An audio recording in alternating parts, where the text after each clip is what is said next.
All right, welcome back to Hannity. She is back, our good friend of the program, our conservative commentator and author, writer, Monica Crowley. Welcome back. How are you? Hi, Sean. Okay. All right, let me start because you obviously, people may not know that you were the sister-in-law of our dear friend Alan Combs, and my heart goes out to you and your sister. How is she doing? Thank you. She's okay. How are you doing? She's coping with it. Thank you for asking. Alan was such a gentleman, as everybody in this audience knows. Absolutely. And he was the kindest, most decent man you will ever meet. He treated everybody with the same respect and kindness, whether you were the President of the United States or the man on the street. He was my friend, and I certainly He was my friend, even though I disagreed with everything he said. But and I was really angry at a couple outlets. We'll deal with that more in the future. So you were going to go to the administration. You got viciously attacked. And by the way, you're not the only one. It's Bannon, it's Reince, it's Kellyanne, it's Steve Miller, it's even Melania. And they're going after Jared, and they go after Ivanka. They even went after a 10-year-old kid. It's pretty ugly. Now they're going after Sebastian Gorka, which is ridiculous. But it seems that anyone around the president's getting attacked. And I wanted to give you a chance, because you hadn't been out there publicly for personal and other reasons, to respond to this.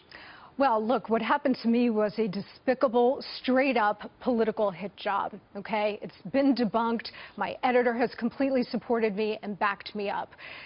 There is a very toxic, and it's getting increasingly toxic and poisonous atmosphere of personal destruction in Washington and the media. It's always sort of been there, but now it's at a whole different level. And this is exactly why smart and good people do not want to go into government service. I will tell you that nothing and nobody is ever going to stop me from speaking out on the issues I care about the future of this nation. There's also a really bigger point here, which is a lesson that I learned. Look what they did to General Flynn. Well, and this is the bigger point. In some ways, I was something of the canary in the coal mine. The attack on me was a test. What happened to me, what happened to General Flynn, what has happened to Attorney General Sessions and others is all of a piece. There is a very dangerous and very effective destabilization campaign underway against this president, his administration, and his agenda. And what I hope that the president and his senior aides understand is that these forces are not just looking to delegitimize him. We often talk about that. Sure, they want to do that. They want to personally destroy him, destroy his presidency, and they would like to see the man in prison. I hope that the president understands. I am not overstating this, having been a victim of this myself. They are out for blood. And the reason they have to destroy him is that Donald Trump is an alien organism that has been injected into the body politic by the American people to reform it. He must not be allowed to succeed. They have swarmed him. They have swarmed everybody around him in order to reject him out of the system, just like any alien organism. He must not be allowed to succeed. And I hope that everybody around him now understands that this is a war and that they started a long time ago, but they will not end until they get the President of the United States. I totally agree with you. By the way, I want to say one thing. We have a mutual friend, Andy McCarthy. I don't think you should answer any of these people's questions because they can go straight to hell. That's you know how I deal with stuff. I don't care what anybody says. And I thought he did a great job in debunking the issue for you. And here's what's important, though, what you're saying. Very important, I think. I see 5 different factions going after the president, okay? And each one, you've got the snowflake faction, all these protesters that are being paid in many cases to create an image that there's chaos in the country.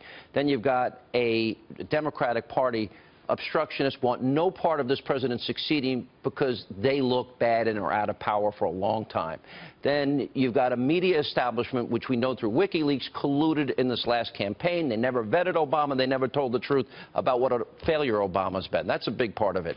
Then you got Republicans that are weak and timid. And then the 5th part of it is an intelligence community that is so clearly and obviously, people within it. I have great respect for people in intelligence. But there are those in that community, the swamp, the shadow government that I talk about, the state, if you will, the deep state that we talk about. They're out for blood. And this is 5 significant, powerful establishment forces that are lined up against this president. This is not a game. They want to destroy him, delegitimize him, and get him out if they can. They want him in prison, and this is what we need to understand. So true. David Brock and some of these organizations have already raised tens of millions of dollars for an impeachment process. Then they want jail to the chief. They need to understand that this is a war. We are so far beyond normal politics, Sean. We are in a very dangerous moment. And while President Trump is a very strong leader and a man of strong constitution, he was able to survive all of this during the campaign and get elected president. When you're president and you are faced with the kind of monolithic opposition you were talking about, plus a federal bureaucracy that is completely out to undermine him every day, the intelligence community that is engaged in some of this as well that we have heard, I hope to God that he is strong enough to withstand this. They are out to destroy him because if he succeeds, the country changes for the good, and they must not allow that to happen. Wow, what a strong, powerful admonition. We missed you. We're so sorry about Alan. My best to you and your family. Thank you know so how much, I feel Sean. about all of you. Thank you.